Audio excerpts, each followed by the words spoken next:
Assalamualaikum warahmatullahi wabarakatuh. Perkenalkan, kami dari kelompok 4 akan membahas tentang hukum bisnis di pasar modal. Oke, jadi sini kami akan memperkenalkan diri kami dahulu.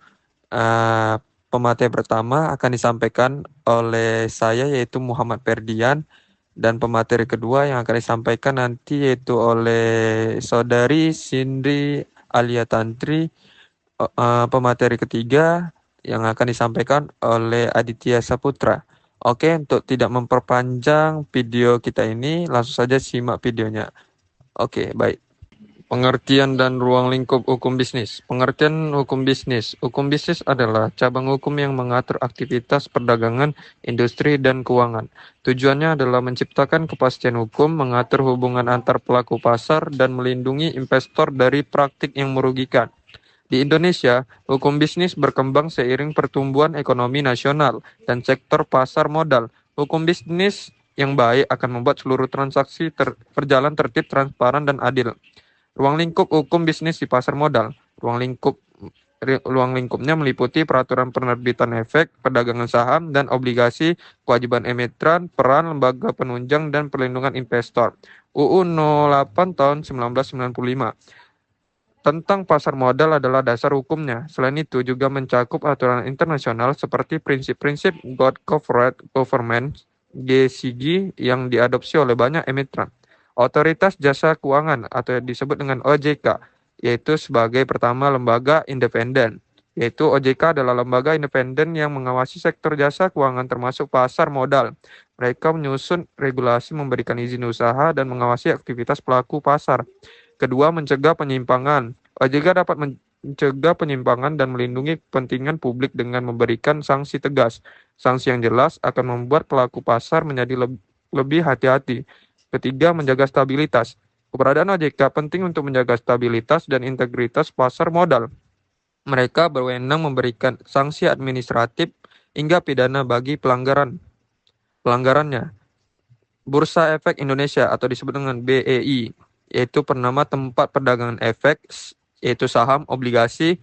Kedua, penyelenggara pasar sebagai sistem perdagangan. Ketiga, edukasi publik sebagai informasi investasi. Bursa Efek Indonesia BEI merupakan tempat perdagangan efek seperti saham dan obligasi. BEI berperan sebagai penyelenggara pasar yang menyediakan sistem perdagangan dan mengatur aktivitas para pelaku pasar agar berlangsung secara tertib, efisien, dan transparan. BI juga memberikan edukasi kepada publik mengenai investasi di pasar modal. Mungkin selanjutnya akan dibahas kepada teman saya, yaitu kepada Sindri Alia Tantri. Kepada Cindy dipersilakan. Baiklah, terima kasih. Selanjutnya saya akan menjelaskan tentang lembaga penunjang pasar modal. Yang pertama itu ada notaris, tugasnya mengesahkan dokumen legal.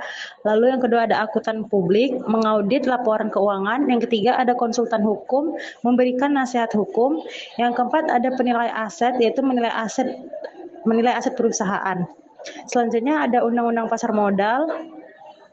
Undang-Undang Nomor 8 tahun 1995 tentang pasar modal merupakan dasar hukum utama yang mengatur kegiatan pasar modal di Indonesia. Undang-undang ini mencakup penerbit efek, kewajiban pelaporan, perlindungan investor, dan sanksi atas pelanggaran. Undang-undang ini dirancang untuk menciptakan pasar modal yang efisien, wajar, dan teratur. Pemerintah berupaya menciptakan iklim investasi yang aman dan mendorong partisipasi publik. Selanjutnya ada perlindungan hukum bagi investor. Yang pertama itu ada informasi yang benar atau memberikan informasi yang benar. Yang kedua transparansi, yang ketiga tepat waktu. Salah satu tujuan terpenting regulasi pasar modal adalah memberikan perlindungan hukum bagi investor. Perlindungan ini mencakup hak memperoleh informasi yang benar, transparan, dan tepat waktu mengenai perusahaan tempat mereka berinvestasi. Investor juga dilindungi dari praktik manipulatif pasar seperti insider trading dan penyebaran informasi palsu.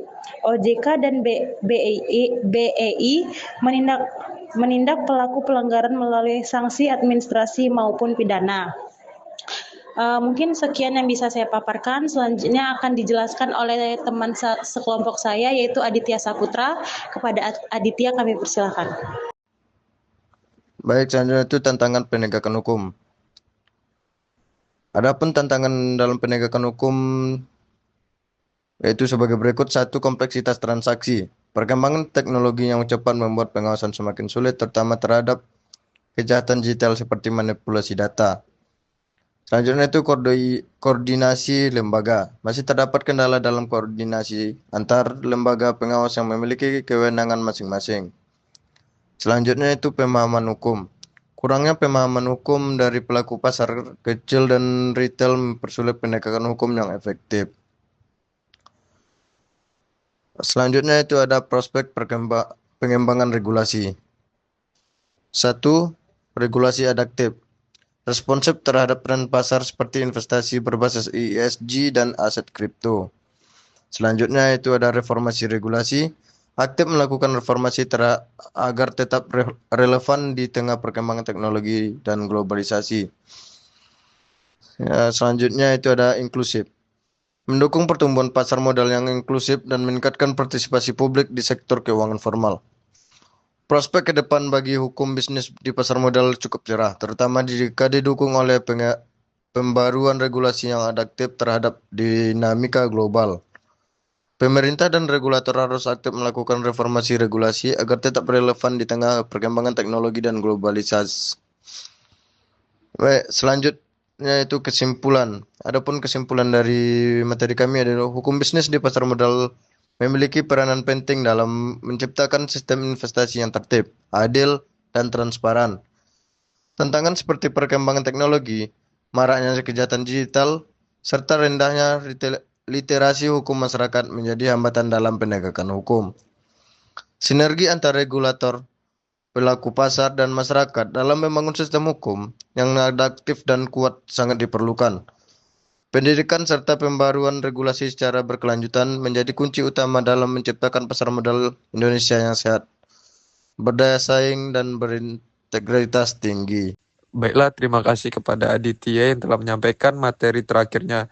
Oke, mungkin cukup sekian dari kelompok kami untuk pemaparan materi kami. Apabila ada kesalahan kata ataupun kekurangan, mohon dimaafkan.